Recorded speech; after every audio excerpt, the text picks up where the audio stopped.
When my mom died, she left behind a lot of jewelry now dating back to my grandmother and my great-grandmother, and my decision was to distribute it to my nephews and nieces. And so instead of like just having a piece of metal, I thought it would be nice to have a backstory of where the family came from and what their ancestors, where our ancestors were from. And so I will focus on my maternal grandparents, my maternal grandmother, particularly Rosa Magsaysay, who hails from San Antonio, Zambales.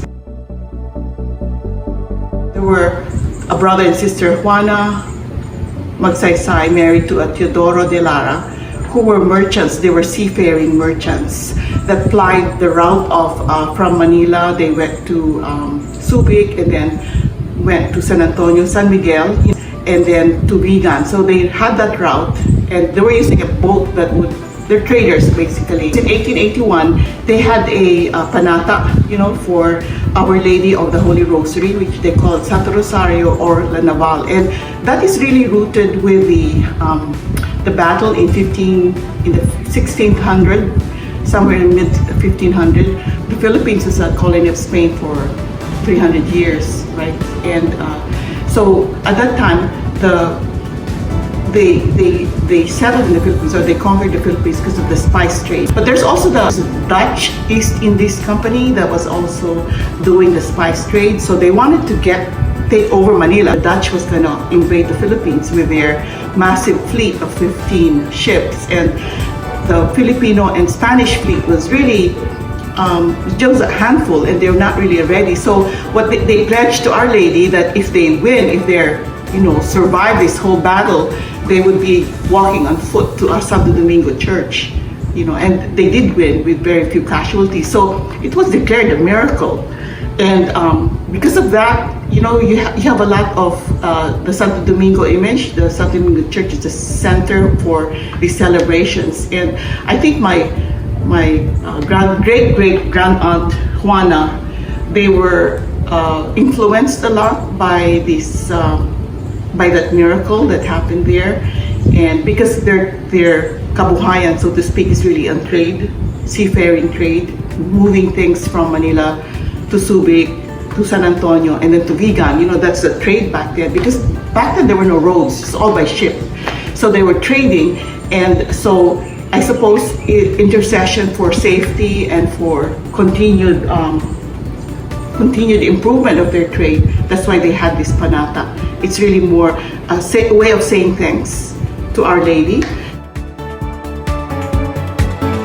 It's a real ritual where the image is dressed. I remember in 1973, October, I was there, where all of the very expensive clothing, they clothed the lady with all the jewelry on her, and then they would have a carroza. This is the one where it's pulled by a machine or something, or people before the machines came. They had a procession, the image. There's two images actually, Our Lady of the Holy Rosary, and then they call it the Santo Niño Admiral, because he's sea related.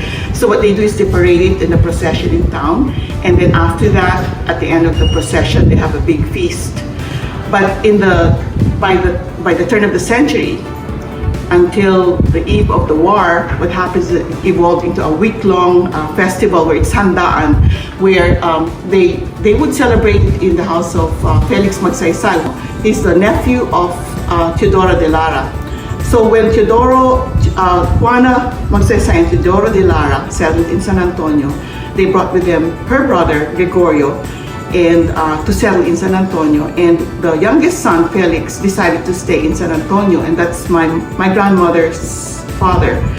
And they held this whole celebration in his house. They call Balay Itilaud, which is the western part of town. It's a really big house where the size of the rooms is like it's really designed for balls. So they would have balls, and this whole celebration became a social event in a sense, not only religious but social, to thank the intercession of Our Lady. And this is where they served a lot of food. They served food that and invited the whole province pretty much. And then it's also where the matchmaking happens, with the young ladies coming in, and they would be, I was told by my grandmother, one room is for all of these unmarried ladies, they're all there. And then in the evenings, they would have all of these dancing where they would meet the eligible males. So in the essence, I think it was also the social event of the year. And then afterwards, the gathering happens. So that happens in October, the second Sunday of October. And to this day, I think they still do that in San Antonio. For a whole year, they would prepare for this, and it's the best of what they can offer. So beginning, of course, they would make sure that the pigs are being cared for, for the lechon and for the longanisa that they would make, butchering the pigs, and also fattening the calf, so to speak. So it's a year long because you can't just go to a store. You have to prepare all of these things. And back then, I remember they made everything. For example, sugar. I know that the sugar cane when they would. They have a carabao that goes around and around, and then you have the juice. They put it in this coconut half shell, and that's stored, and then that's just for the sugar. So, but there were other things that they brought from Spain. For example, chorizo de Bilbao was used very, very much so in the dishes, and as well as olive oil. So this is for the Spanish themed dishes that they would serve for the Panata. And the food became also a tradition where the best of the products of the province is served. And for example, what I remember is my Lola was the one in charge of the leche flan, which one of my aunts was saying, well, she has to collect 1,000 eggs because her leche flan is just the egg yolk, and the milk and all of that. And I remember my favorite there for dessert is the halaya, ube halaya, which she also makes. But there's also the lechon, of course, that's typical. And then butchering the pig, because you have to make the longanisa. See, the folks on the southern part of Zambales, mostly from Ilocos Sur, the southern part of Ilocos, coming there, they relate to vegan. And so the food items that I saw in vegan was very similar, like for example, the bagnet, although it's similar, but they call it differently. Well, they call it chicharron, where it's very thick and then it's soaked in oil, so that when it's raining outside, there's no food to be bought in the market. They would fish that out and fry it. And of course, longanisa. I remember making longanisa. Part of that is the innards, the intestines, washing it. And so I remember the line where all the intestines out drying, and then we would make the filling in the kitchen, because they would smoke it. So the kitchen would have a curtain of longanisa all over. So those are the things I still remember from back there. But for the lechon though, what I remember is the sauce. Right now, whenever you eat lechon, it's always Mang Tomas.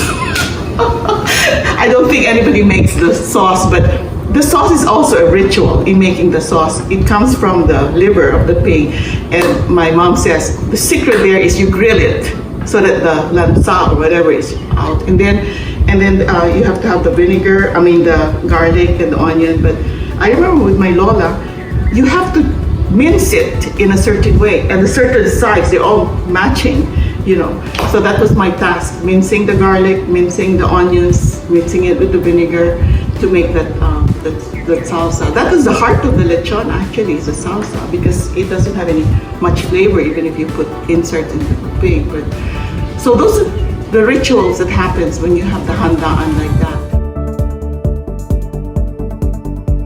The fiestas is also credited to religion, right? I know San Antonio, I think, is Saint Anthony's. So when I saw some of the pictures from the old days, they have floats where it really represents the harvest, food, because it's all related. It's all agricultural back then.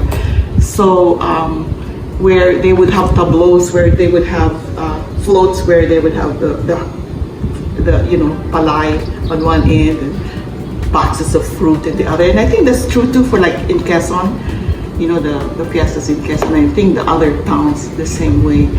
It really is a way of saying thank you, especially for the harvest. So it's in February. In San Bernardino it's February. In San Antonio it's in April, which is also right after the harvest. It's usually open house. All homes are open and then people can come. And that's also an opportunity for folks to visit each other, relatives from Manila coming in. And then of course, you have the obligatory fiesta queen, right? Typically though, the fiestas, they would raise money, right? For the whatever activities you have.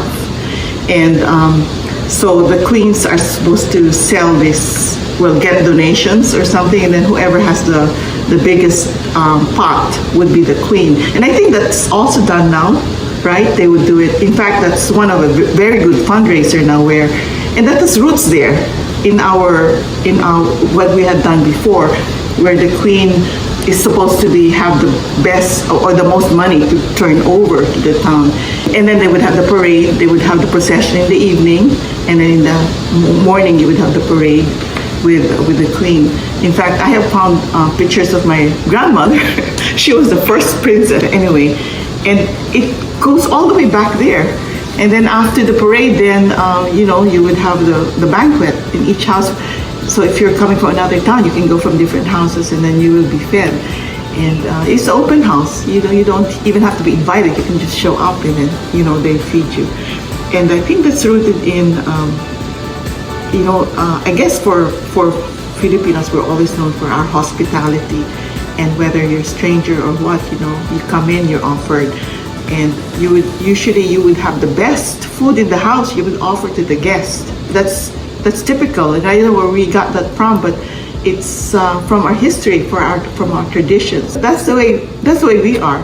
It's the best food and the best location in the house and all of that. That's part of our hospitality, and that's why I think when folks go to the Philippines, they say it's one of the warmest because we do want to offer the best to our guests.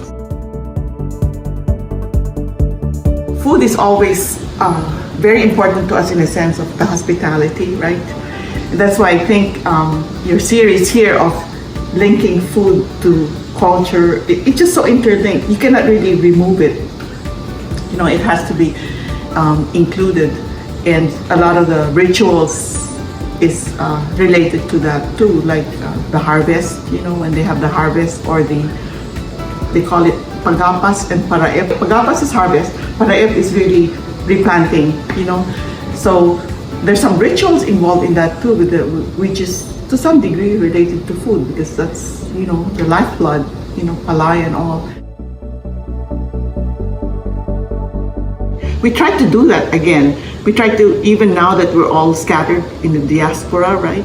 We try to say, on this day, on this year, let's all get together so that we can share and we can recollect the past, because I think that's very important to the next generation, and that's why I'm doing a lot of this research, because it's important to know why we do these things and who our descendants, who our ancestors were that set this tone of how we live now, and then also history becomes alive.